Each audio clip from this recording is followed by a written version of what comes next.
Good evening, welcome to Spotlight. Tonight, a dream come true thanks to the kindness of others. This is what she's turned into. Very brave, strong, determined little girl, ain't ya? We'll meet the 10-year-old from Dorset who, after pioneering surgery funded by well-wishers, is for the first time able to sit up by herself. Also tonight, damaging to the countryside or a boost to business. We'll reveal which route to upgrade the A30 has been backed by councillors, but it's already facing stiff opposition. Kisses all round where quayside as families welcome home loved ones on the return of HMS Bulwark. And no room for Scrooge or humbug here in Truro because I'm at the Victorian Christmas market where there's plenty to do and eat and drink.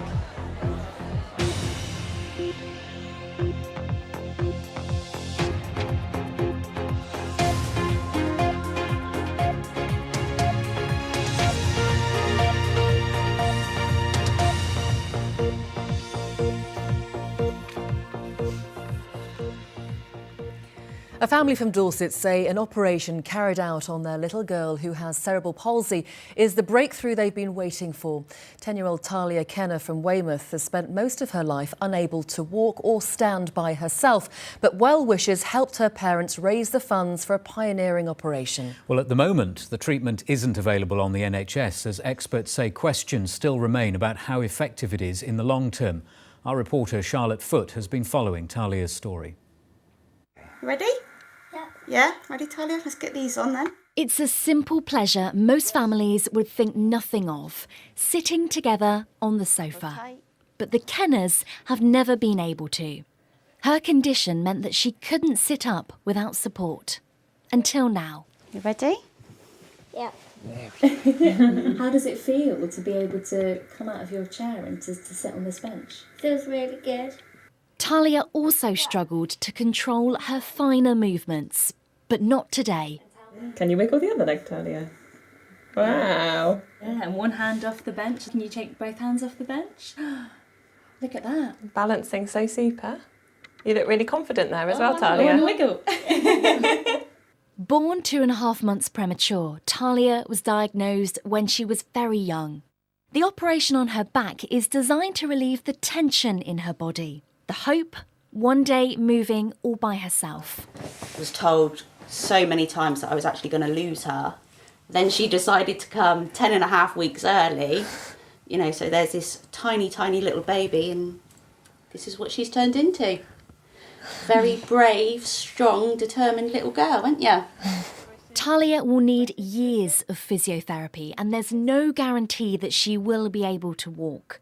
In fact, official guidance says the treatment comes with serious risks and it may even make walking less likely. Evidence from trials is still being assessed, so if families want to go ahead, they have little option but to find the funds themselves. We know Talia would absolutely love to walk. We're really hopeful, but at the moment we're going to concentrate on things like getting her core really strong, getting her leg muscles really strong. She's already started walking again with the help of a walking frame, and we've done a little bit of standing up in some parallel bars. So we're very hopeful, but it would be really hard to say. It's like a baby learning to walk again, and watching Talia do these little things, it's like her being robbed at an earlier life and actually doing these now, you know, because of this SDR operation. This family is aware that the evidence to support the procedure is still not clear, but the chance of success is one they're willing to take.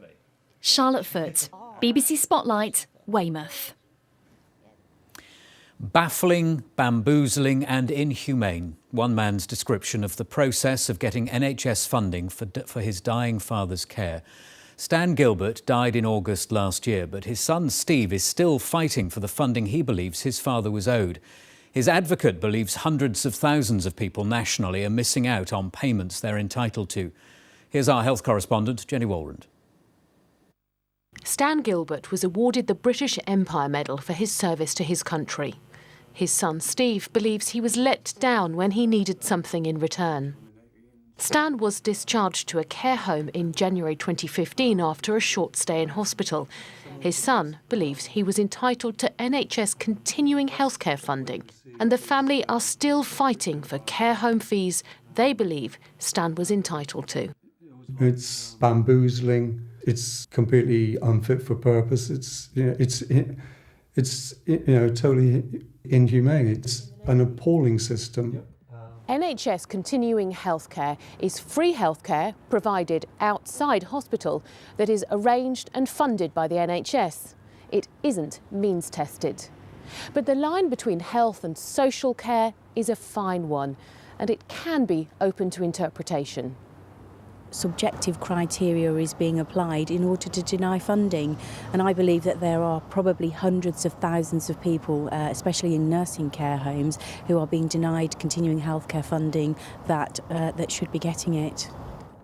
And that view is backed up by a report from Parkinson's UK and the Continuing Healthcare Alliance, which says the funding is inaccessible for many who should qualify for help. Many families aren't told they can apply, that decision-making is inconsistent and that it takes too long. It calls for rapid and robust changes. Live Well South West says it used a national framework when it carried out Mr Gilbert's assessment. It's apologised for the time taken, which it says is partly due to high demand, and says it's since made improvements to the system. NHS England says that national framework sets out a consistent and fair approach for difficult decisions about when the taxpayer should be asked to fund a person's care. But for family members, the confusing and long-winded system adds to the stress of a dying relative. Jenny Warren reporting. The House of Commons has paid tribute to the RNLI in memory of those lost in the Penlee lifeboat tragedy. 8 volunteer lifeboatmen from the Solomon Brown died attempting to rescue the crew and passengers of the Union Star on December the 19th, 1981. The ship's engines failed in hurricane conditions off the west coast of Cornwall and it drifted towards rocks. A total of 16 people perished and there were no survivors. 35 years later, this tragedy still haunts the village of Mousehole and West Penwith, and many people mark this anniversary every year. Will the Prime Minister join with me in remembering these brave men, the loved ones they left behind, and pay credit to all our lifeboat men and women who are prepared to risk their lives for those in peril on the sea? Well, I thank my honourable friend for raising this issue, and I absolutely join him in marking the 35th anniversary of the Penlee lifeboat tragedy and in sending our sympathies to all those families who were affected, but also to the local communities who were affected, as he has set out. And finally, I'm sure everybody in this House would want to pay tribute to the RNLI. The tireless work they do is an island. It's important that we have that security and safety around our shores. The RNLI work tirelessly to protect people who, as my honourable friend, are in peril on the sea, and we pay tribute to them. Yes. Next tonight, scientists from Plymouth Marine Laboratory are warning that one of the most important marine monitoring sites in the world is in danger from huge volumes of contaminated silt. The site is just off Rame Head. It's called L4 and is among a handful of locations at sea where there's been continuous monitoring for up to a century. The scientists are worried about proposals to dispose of dredged material from Devonport Dockyard, which at present is deposited in Whitsand Bay, close to a marine conservation zone. Instead, it's being suggested disposal could take place at one of 2 new sites. Our environment correspondent Adrian Campbell reports. The seas off the coast of Plymouth are home to one of the oldest marine research sites in the world. Scientists have taken to the waters to record data about the temperature of the sea, how salty it is, and what's living in it for more than a century. The data is very useful for all kinds of research into subjects such as climate change and the way our oceans are becoming more acidic. But since 2009, an automated buoy called L4 has gathered much of this information. This buoy used by Plymouth Marine Laboratory is currently in port for servicing, but normally it's 4 miles off the coast of Plymouth, taking useful data that scientists rely on. Prior to this, they relied on boats out at sea, going out once a week, every week, for the past 100 years. The dredging of Devonport Dockyard is necessary so the Navy's ships and submarines can safely make their way in and out of port. There's been a disposal site for the silt in Whitsand Bay for years. Millions of tons of contaminated silt has been disposed of in this way since the 1980s. But that's a controversial process, especially since the designation of a marine conservation zone nearby. Now, 2 possible alternatives have been suggested, but as the silt drifts, it could travel across L4. Scientists are concerned about the proposals. The type of silt that's dredged out is important because the larger particles will obviously sink much more quickly to the sea floor. So these are things that are really unknowns in this whole process at the moment. It could be that given a good set of conditions, that the material won't spread over a very wide area. But it could be that if you get the wrong conditions, then it could spread over a very wide area indeed. The Marine Management Organisation says it can vary the existing licence for silt disposal without consultation, but it recognises local concerns and has been working with stakeholders to find an alternative to the Ramehead South site. It's currently consulting with the public until the 23rd of December. Adrian Campbell, BBC Spotlight, Plymouth. A controversial scheme to upgrade one of the main trunk roads in and out of the southwest has been backed by Devon County Council. Supporters say it's vital to upgrade the A30 in East Devon to help businesses and tourism. The 7-kilometre orange route chosen today now goes to the government, which will decide whether to fund the £180 million cost. But there is opposition. We can get more now from our political editor Martin Oates, who's at Westminster. Martin.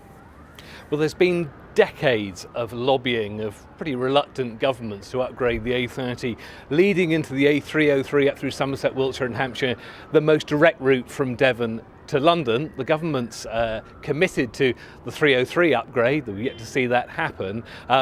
Devon County Council have now come out with proposals to improve the section immediately up from Devon. Now, that won't be the dual carriageway that people in the business community have been demanding for decades, but a compromise solution. That, though, has run into criticism from the 2 MPs most directly affected in East Devon. One of them is Sir Hugo Swire, the East Devon MP. I don't think ultimately a 3-lane solution is the right solution. I am on record of having said I believe the whole A30, 303 should be dual the whole way down. Look, it's one of 2 arterial roads going into the peninsula, and frankly I believe my constituents and the people in the southwest deserve better. Even more critically, perhaps, these plans are being criticised by the MP through whose constituency the road runs, the Tiverton-Honiton MP, Neil Parish. He essentially thinks the council's plans go too far and are too environmentally damaging. He joins me now.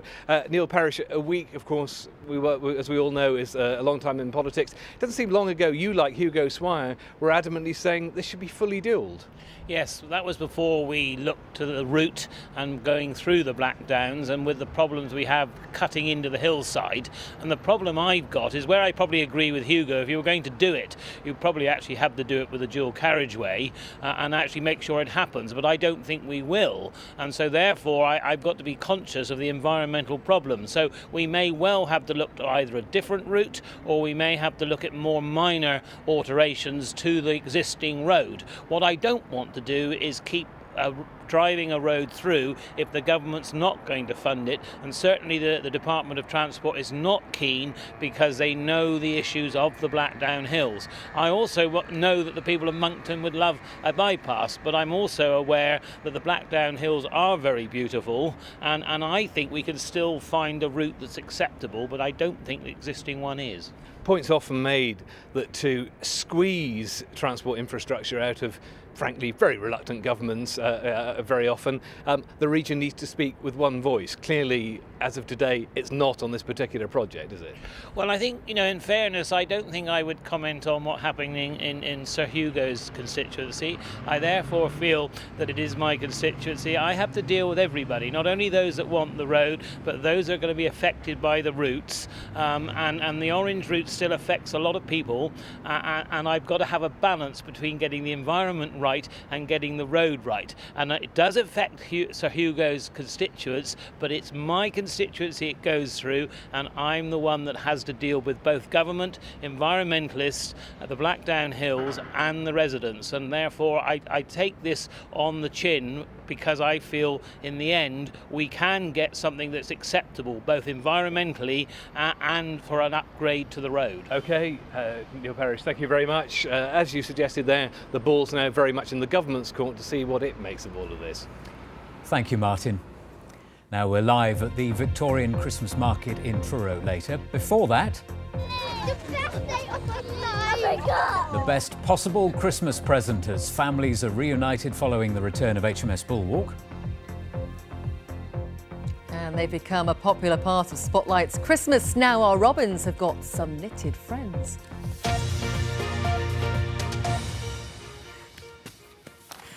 Armaments and weapons, including an iron hand grenade that's hundreds of years old, have been rediscovered on a shipwreck off Cornwall. The remains of the Schiedam were first found off the Lizard in 1971 and then buried under shifting sands. Now, 45 years later, divers managed to film the historic monument in crystal clear conditions. John Henderson reports. The jagged rocks of the Cornish coast have claimed many a vessel, their wreckage swallowed up by the sea. But occasionally, the shifting sands offer a glimpse of something nasty, in this case, from the 17th century. A hand grenade, the proper old-fashioned hand grenade, the round thing with the little, like you get on the cartoons, you know, Tom and Jerry Roadrunner cartoons, one of those on it. And this is a very rare thing to find.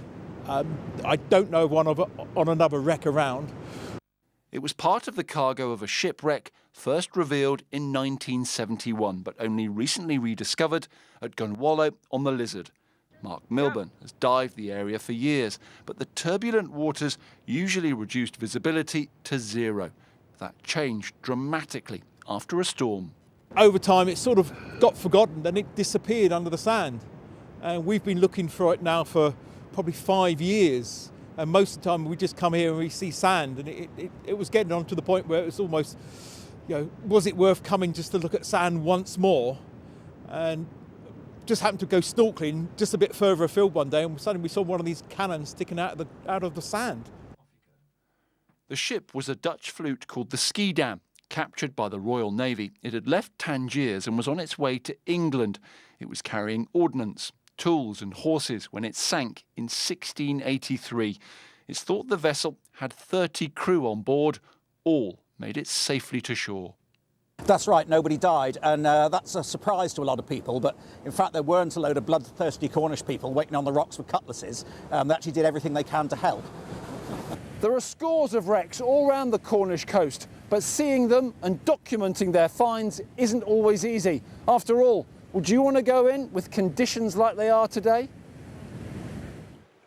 It's possible the sands will shift once again, meaning the wreck will disappear once more. John Henderson, BBC Spotlight, Gunwallow Cove. Amazing pictures, aren't they? The best day of my life, one little girl's description as families were reunited today following the return of HMS Bulwark. The ship has just completed a 3-month tour of duty in the Middle East. Families gathered early this morning at Devil's Point, a popular spot to watch vessels as they come into sight at the breakwater. Spotlight's Janine Jansen was quayside for the homecoming. 3 months away from home, serving in the Middle East. Families couldn't wait to be reunited. There was hardly a dry eye on the jetty. Sorry to interrupt, guys. How has it been apart for 3 months? Very difficult. Yeah, really. Yeah, first time being apart for this amount of time. How much have you missed each other? Oh, loads. Loads. What's it been like being apart for 3 months? No, it's too long. What's it like to be home for Christmas? Oh, even better, yeah, it's just the icing on the cake, really. And how much have the children changed in 3 months? They're massive now. Yeah, it's been a long time. I am a bit of an old-fashioned person. I do write a lot. It's not just all about emails or Facebook, you know what I mean? So it's nice to know when I write, that's when I really, really put my heart to the letter, don't I? Yeah. And yeah, I'm really glad to be home. HMS Bulwark has carried a crew of 600, working and training in Israel, Somalia, Oman and Albania. Well, The ship's company are like a family, but the ship's actually like a town, and I've got the great honour and privilege of being the mayor. Sorry to interrupt. What's it like to be home? Awesome, absolutely great. I can't been away from your kids and your family for 3 months. It's horrendous. How much have you missed your family? Oh, massively, massive. I've been on board now for over 3 years, so this is my 4th deployment, and it's been hard, isn't it? But yeah, we're going to have a bit of shore time now. We're going to go alongside for 18 months and have some quality time with the family, so really looking forward to it. All they want for Christmas is each other. Janine Jansen, BBC Spotlight, Devonport. Oh. Lovely. Both of us. Oh, that's nice, isn't it, for Christmas? Now, it's a 6-day market with 67 traders celebrating 12 glorious years. And bar a partridge in a pear tree, you can buy all sorts of things at Truro's Dickensian Christmas market, which started this week. I thought you were about to burst into song then with the 12 days of Christmas. And to sample some of that festive feasting and foraging for Christmas gifts, Eleanor Parkinson is there for us tonight. Eleanor. Yes, there's no room for Scrooge or humbug here, but plenty to eat and drink, plenty to look at and plenty to do. And Martin Davies, you've been running this Victorian Fair for quite some time now. We've been running it for 12 years. It gets more and more popular every year, and we bring a huge amount of business into Truro. And lots of entertainment, as we can see. Lots of entertainment. We're having a great night. Now, one of the rules here is you have to dress up in Victorian gear if you want to sell. Without a doubt, yes, the traders have to wear Victorian clothing. We've now got members of the public who are joining in and coming in this evening in Victorian clothing as well. Well, let's go and talk to one of those traders and see what she's done to put her outfit together. Jackie. Hello. Now, I know that I think you bought that, but you didn't buy your hat, did you? You made it. No, I made the hat to go with it, as I always do, because I like making these wacky ones. So what do you put on your hats to make them look so authentic? Well, feathers, flowers, jewellery, velvets, lace, veiling, anything I can find. And where do people wear them? They wear them events like this, steampunk events, weddings, festivals, parties, all sorts of places. I think you're very talented. Now, the other thing about this fair, it has plenty to eat and drink, and no fair would be complete without something warm to drink. And this man here has it, I believe. Oh, yes, he's got the mulled cider. David, what have you got here? Got some mulled cider for you here. But not ordinary cider, is it? Because you make your own cider. That's right, yes, we've been making cider on the edge of St Ives for about 4 years now. How do you make a mulled cider? It's a lot lighter than mulled wine. You use a lot gentler spice. We use cassia bark rather than cinnamon, cloves, star anise. The spice mix is made for us by one of the traders that's here this evening. Fantastic. Well, this is obviously the place to be. If you can't make it down here tonight, then it's on for another few days up until the weekend. So, cheers. Cheers, Eleanor. Thank you. That'll be mulled cider then. We could do with some of that, couldn't we? Nice headgear there as well, wasn't there? Now, you may think you know about famous reindeer at Christmas, the red nose, the sleigh guiding, but then you haven't met Bertie from Somerset. Yes, with a tug of his ears, he delivers a thank you gift in the shape of a box of mince pies. There they go again. Bertie, the blue-nosed reindeer, will be in Taunton on Friday for an event celebrating the work of local charities. I wish my dogs delivered thank you gifts rather than anything else. Now, our Christmas robins, Knit and Pearl, have been a huge hit on social media, and thanks to your interest, money is still being raised for BBC Children in Need as they're selling like hotcakes in St Kevin village shop. And by the way, the knitting pattern for them is on our BBC Spotlight Facebook page. You've also been posting your pictures of knitted characters on Twitter. Here are a few of them. A couple of Robin friends posted by Andrew Trenowth and BBC Radio Cornwall's David White with what he describes as a Cornish cousin in his studio. You love Christmas, don't you, Justin?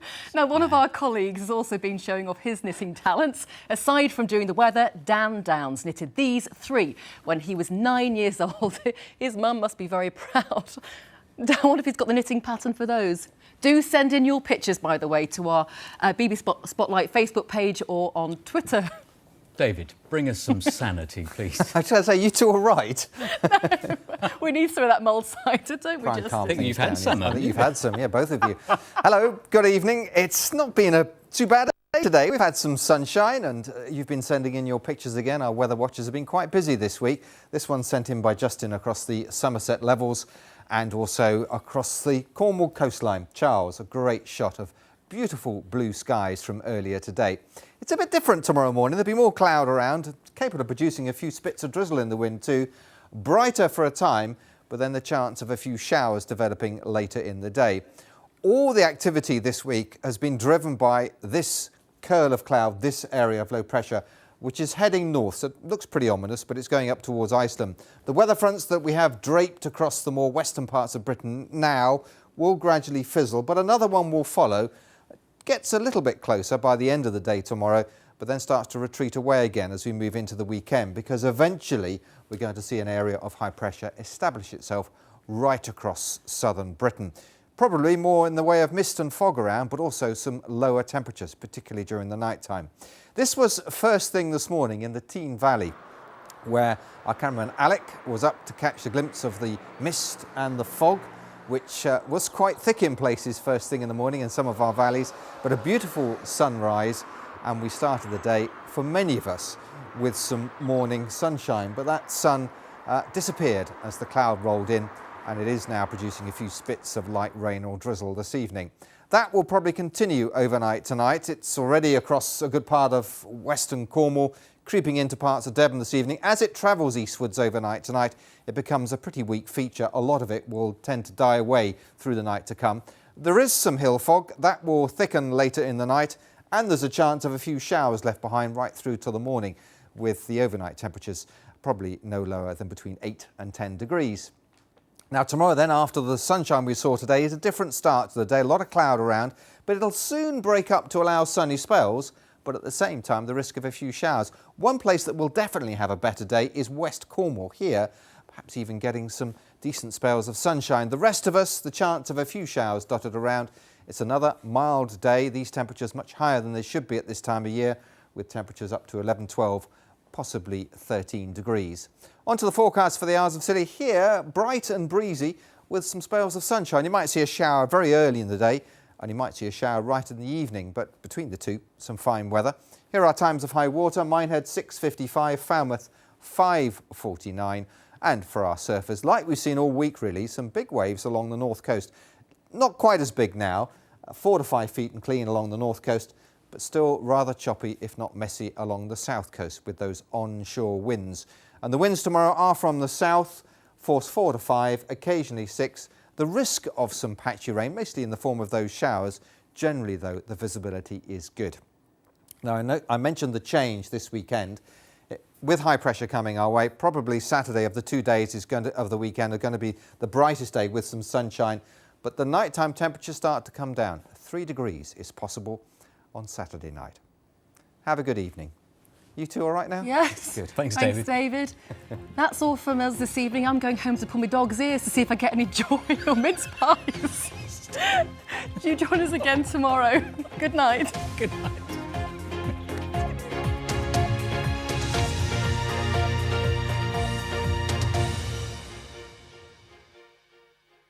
Johnny Vegas, Ollie Murs and Strictly's Claudia Fragapani, they're all on the One Show. Next.